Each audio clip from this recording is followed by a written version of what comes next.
আসসালামু আলাইকুম। আমি খাদিজা আফরিন প্রমা। আমি এবার মেডিকেল ও ডেন্টাল ভর্তি পরীক্ষায় সেকেন্ড টাইমার হিসেবে 254তম স্থান অধিকার করে স্যার সলিমুল্লাহ মেডিকেল কলেজে চান্স পেয়েছি। তো আজকে আমার ভিডিও করার টপিকটি হচ্ছে সেকেন্ড টাইমারদের নিয়ে।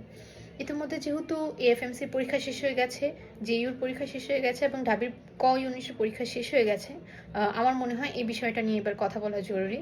অনেকেই তোমরা আমাকে জিজ্ঞেস করছিলে যে আপু সেকেন্ড টাইমারকে হিসেবে কিভাবে প্রিপারেশন নেওয়া উচিত, বা আমি কি সেকেন্ড টাইম দিব কি না।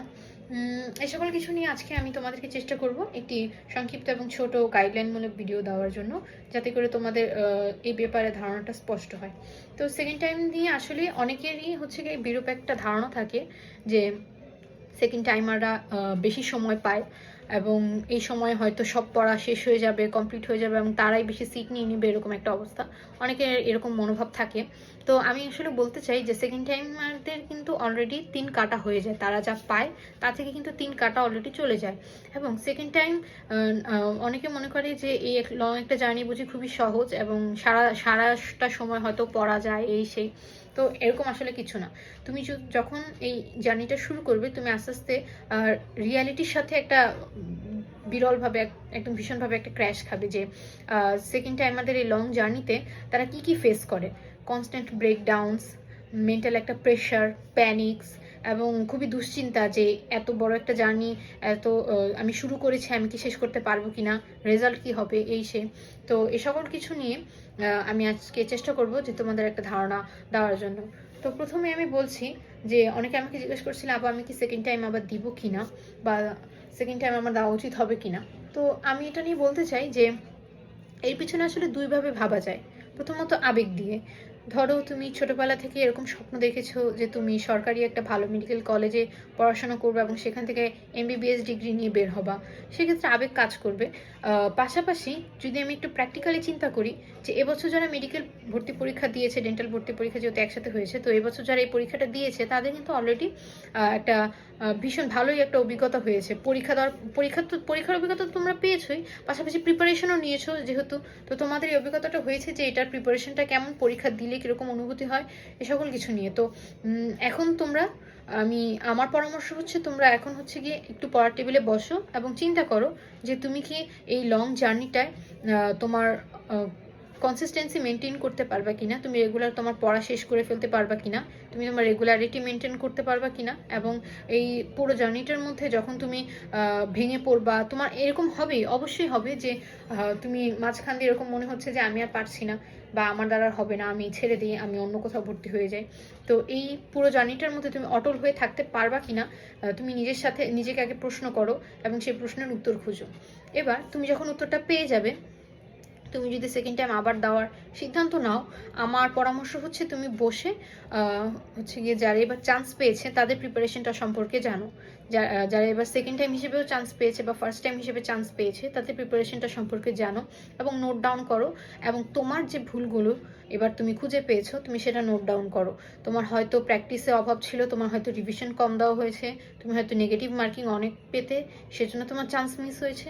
তো এই সকল কিছু তুমি আগে খাতার মধ্যে একটা লিখো, লিখে বা স্টিকি নোটে লিখে তুমি পড়ার টেবিলের পাশে লাগিয়ে রাখো। এরপর আমার পরামর্শ হচ্ছে তুমি তোমার যে ল্যাকিংসগুলো আছে সেই অনুযায়ী আগাও, খুবই প্র্যাকটিক্যালি, খুবই স্ট্রেট ফরওয়ার্ডভাবে আগাও।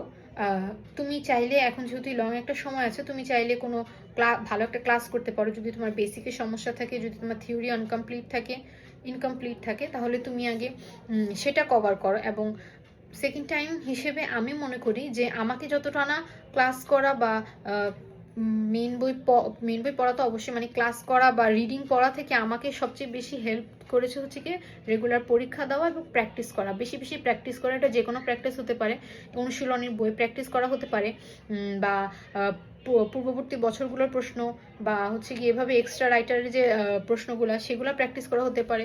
এবং আমাদের যে কোয়েশ্চেন ব্যাংক থাকে সেগুলো থেকে মানে কনসিস্টেন্টলি এক একটা চ্যাপ্টার করে, এক একটা টপিক করে হচ্ছে গিয়ে প্র্যাকটিস করা। তো যদি তুমি প্র্যাকটিস করো এবং তোমার যে সাবজেক্টটাতে তোমার ল্যাকিংস বেশি আছে সেটা তুমি এখন কভার করে নিতে পারো। এবং তোমার যে ভুলগুলো করছো, নেগেটিভ মার্কিং কমানোর one of the best way হচ্ছে গিয়ে ভুল কম করা। এবং ভুল কম করবা কীভাবে? তুমি ভুল কম করতে পারো তুমি সঠিক উত্তর দিয়ে। তো যখন তুমি ভুল করছো না এবং তোমার দাগানো প্রতিটা উত্তরই সঠিক হয়ে যাচ্ছে, তখনই তো তোমার ভালো মার্ক আসবে। তো এই জন্য তুমি করতে পারো যে তোমার একটা ভুলের খাতা বানাতে পারো। এটা আমি হচ্ছে গিয়ে আমার সেকেন্ড টাইমের জার্নিতে এটা আমাকে খুব হেল্প করেছে, যে আমি প্রতিদিনের পরীক্ষায় সারাদিন আজকে যা যা পড়লাম এইটা সহ, পরীক্ষা সহ আমি যা যা ভুল করলাম বা যা আমার মনে থাকছে না, আমি হচ্ছে গিয়ে একটা খাতায় লিখতাম। যখন তুমি সেটা লিখবা, সেটা পড়বা এবং আবার মনে মনে বলবা, তো এই 3টা কাজ একসাথে করার কারণে তোমার মাইন্ডে খুব ভালোভাবে সেটা সেট হয়ে যায়। এবং আমি আশা করি যে সেই প্রশ্নটা পরবর্তীতে আর ভুল করার চান্স খুবই কম থাকে। এরপরে তুমি যদি আবার ভুলে যাও সেটা, তুমি আবার রিভিশন দিয়ে নাও। তো এভাবে করে তুমি তোমার ভুলগুলোকে শুধরে উঠতে পারো। এছাড়াও আরও অনেকের এরকম প্রশ্ন থাকে যে আপু আমি কি এখন ক্লাস করব নাকি আমি পরীক্ষা দিব, বা আমার এই জায়গাটায় সমস্যা, আমি এটা কিভাবে কভার করব। আচ্ছা, তো এক্ষেত্রে আমার পরামর্শ হচ্ছে তুমি কোশ্চেন অ্যানালাইসিস করো।